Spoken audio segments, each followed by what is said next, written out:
So now I already want to be rebellious anyway because I've been like bottled up in the cage for so long. Right. So that mix that when now I'm hearing the stories about who my pops was, and that shit is like combining that, it was just like damn, I was like spiraling out of control almost. My grades were still good because school was always easy, but Right. I just started doing stupid high school shit, stupid teenager shit. What was the wake-up call? The wake-up call probably not till I got to like college. Like probably like 19, maybe 20, and then I caught a case. And I'm like, oh shit, nah, this is not what I want to do. Yeah. Like this is not what I want to do. Right.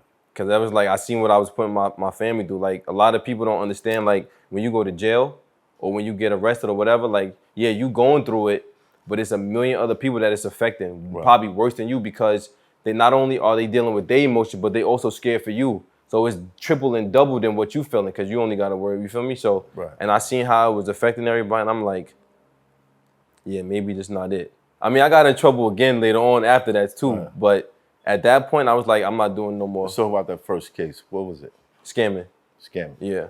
Where were you at? What were you doing? Giffies, going to get Giffies out of Home Depot. Right. Yeah. Okay. And I had got put on from somebody, and that's what the wave was. Like we not really the drug dealer era. We the scammer era. So like that's what we was doing, and I had got caught up with the scammer shit, and I'm like, yeah, it's time. Maybe I should just slow down a little bit. Yeah. How did that case turn out? Probation. That was my first time ever getting arrested and anything like that. So probation. Did you have a conversation with your father about that? Yeah. And it was like, I don't think scolding is like an understatement.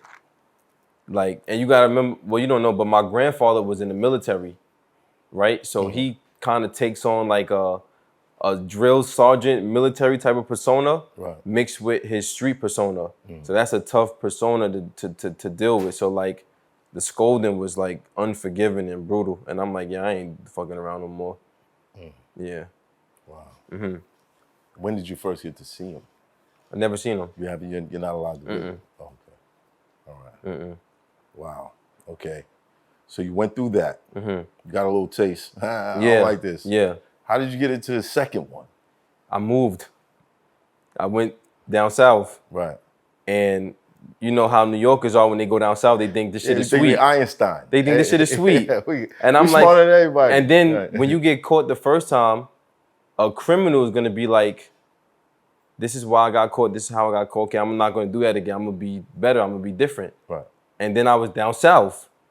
I'm like, this shit is, I did a little trial run, little test run. I'm like, yo, this shit is sweet. I'm about to run it up down here. And I got cocky, and you got jammed up again. Yeah. So I guess it was a learning lesson. I'm not good at this.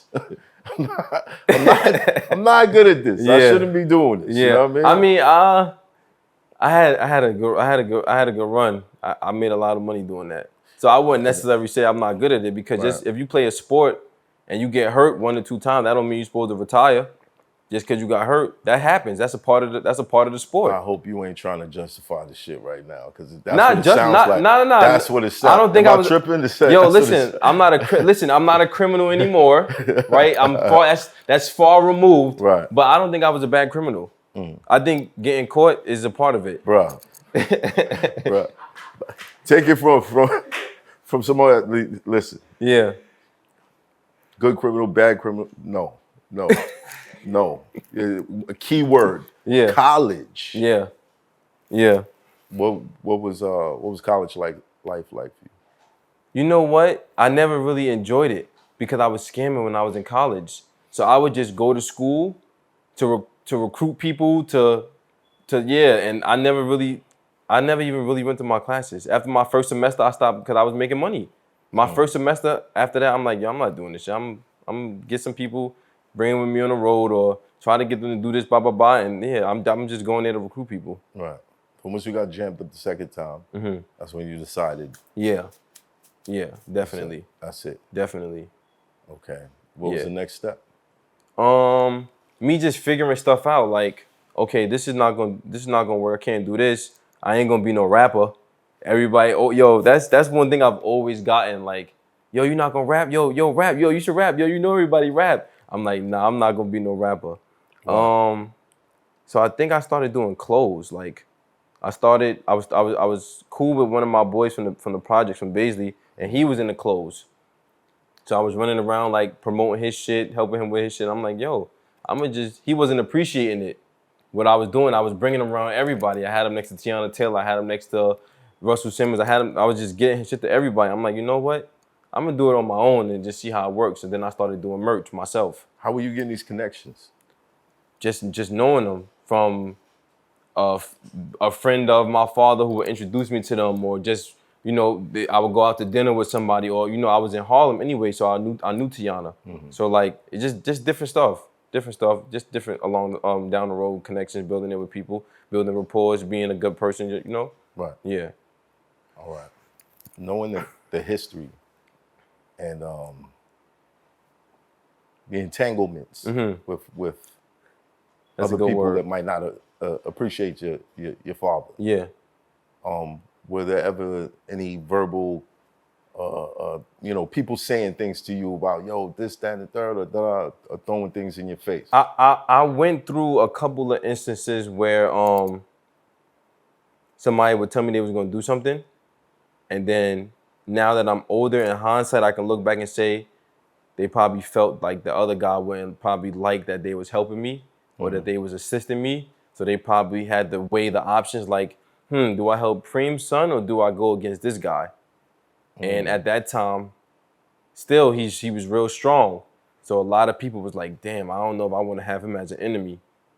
Right. So they would like shy away from it. So now I'm getting the industry shit from people. So now I'm learning. You know, you learn as you go along. You learning as on the job. You learning on the job. Right. So I used to get mad, like, yo, why this dude told me he was gonna do something? He's not answering my calls. He's spinning me. He this and that. And I was younger, so I wanted to do something to the people that was doing that to me. And like I said, now me being older, I'm like, okay, it's politics. Right. Everything in life is politics. Whether you in school, you with the cool kids and with the corny kids or the nerd, like, it's politics. Yeah. The industry is politics. Sometimes it's not necessarily someone saying, don't do this for that person. It's that person feeling like they're in the middle and they're making a choice. You know what I mean? Some people believe that, you know, blackballing is somebody calling around saying, don't mess with this person. Sometimes you could just have an opposition that's in a powerful space in that moment, and people feel like, I have to pick a side. Yeah. You know what I mean? Yeah. You ever felt like that before? Yeah, but I don't do well in those situations. I usually tell people I'm gonna do my own thing. Yeah. And if it don't make sense, it don't make sense. You know what I mean? Now, I don't know how much you want to get into that, because I remember an incident happening. You took a picture with somebody. What brought that picture on? What was the idea behind that? You know who I'm talking about. Yeah, of course. Right. Marquise. Yeah. 50 Cent's son. Yeah. Right. Yeah. Math Hoffa, I'm back with 100 opinions, and I'm here with Trapper turn smack rapper. Only smack rapper that you know. Nas or Jim Jones? You talking about like who rap better? Yo, bro, I'm gonna keep it real, bro. I'm gonna have to go with Jim Jones, bro. I'm gonna have to go with Jim Jones, but It makes sense. but hold on, but time out. Definitely makes sense. But time out, hold on. When you want to talk about woke rapping and all that, Nas got it. But I don't Woke know Jim. rapping? You know what I'm talking about, bro. I- Like that Malcolm X rapping, bro. Fetty Wap is better than Jim Jones.